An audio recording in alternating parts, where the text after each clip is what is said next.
Hello,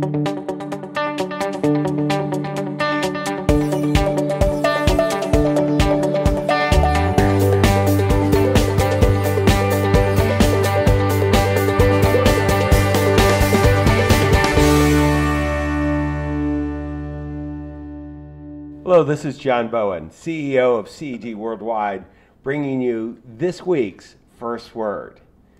And many of us have considered getting off the rim. What I'm talking about here is considering no longer being a financial advisor. It may be that we wanted to retire, play golf, whatever it is, sail, fun things, hobby, spend more time with the family.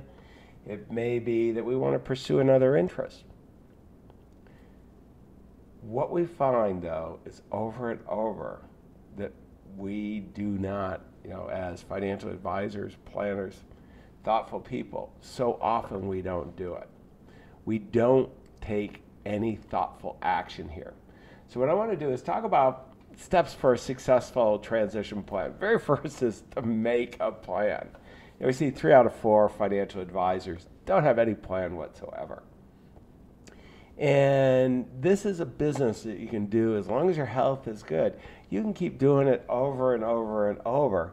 But I'm going to recommend that for your clients and for your teammates, you need to have a plan just in case something happens to you, even if you don't have a conscious decision to move out of the practice.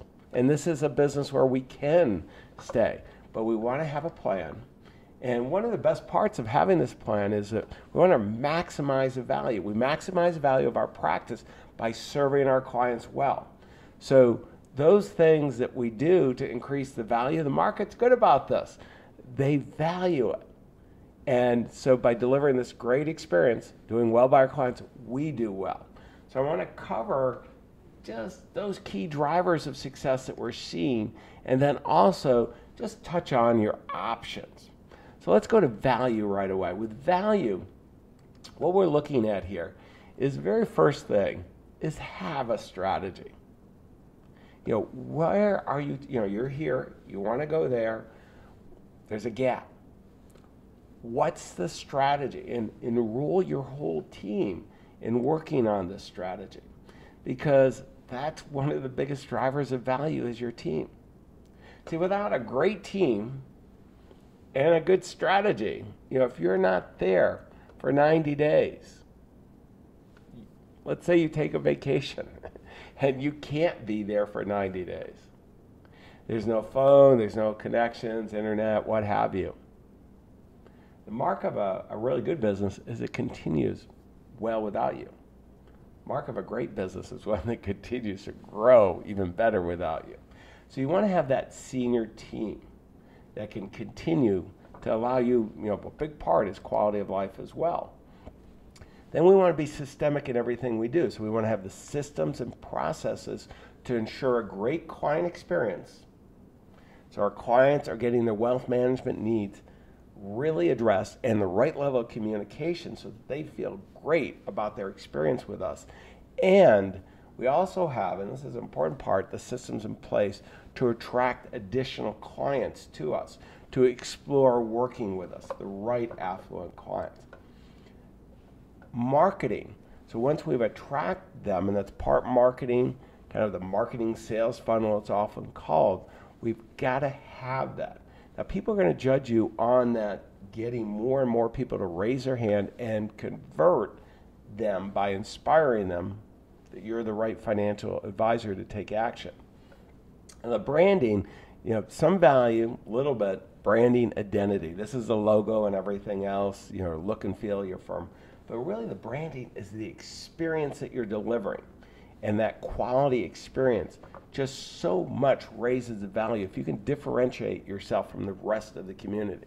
Now this is, we call the client relationship management, or the wealth management client relationship management. This is a big deal. And this is where you can easily differentiate yourself from the marketplace, particularly if you have a focus that you have with a single type of client that you're primarily focused on, a niche that you understand the demographics, the psychographics, and their unique concerns, and then address those in your relationship. Wow, tremendous value.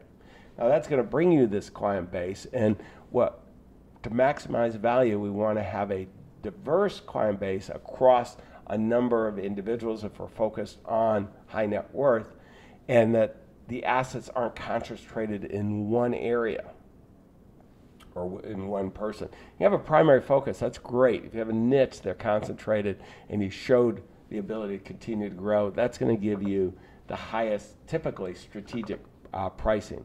And then compliance, not only a clean compliance record, but a clear process. In the days of regulation, increasing, it's so important that you have those systems and processes to ensure that you're compliant with all the new regulatory. I mean, that's how we maximize value for transition. But guess what? That's how we maximize value and generate great net income serving our clients well. Now, if you're thinking about transition, you got to understand your options. One option certainly is an inside sale. Challenge with that has been that the value of the practices has gone up pretty significantly, and oftentimes junior associates aren't in a position to go ahead and buy it. You have the ability to sell outside. Well, we can do that through a merger of like firms. Oftentimes cultural issues come up.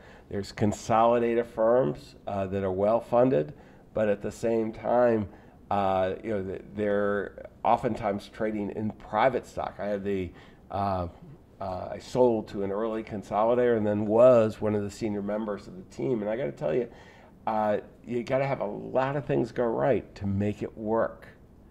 And so you want to look at that. Above all, you want to really look at yourself, because one of the things that most financial advisors, when they sell their practice, or really any entrepreneur, what they find is that they lost that platform that they had. And that was a very important part of their life, is being able to communicate, to hang out with their teammates, kind of for the guys, the locker room, or I guess for the gals as well now, for the locker room effect, that you lose a lot of that social contact of business. So go through those options. And above all, what I'm going to suggest that you do is get help.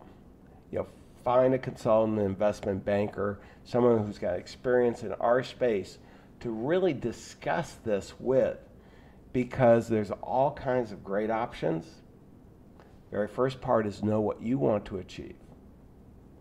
But the best part of putting together a transition plan is it gets you focused on serving your clients well and doing well, creating value for that opens up all kinds of opportunities.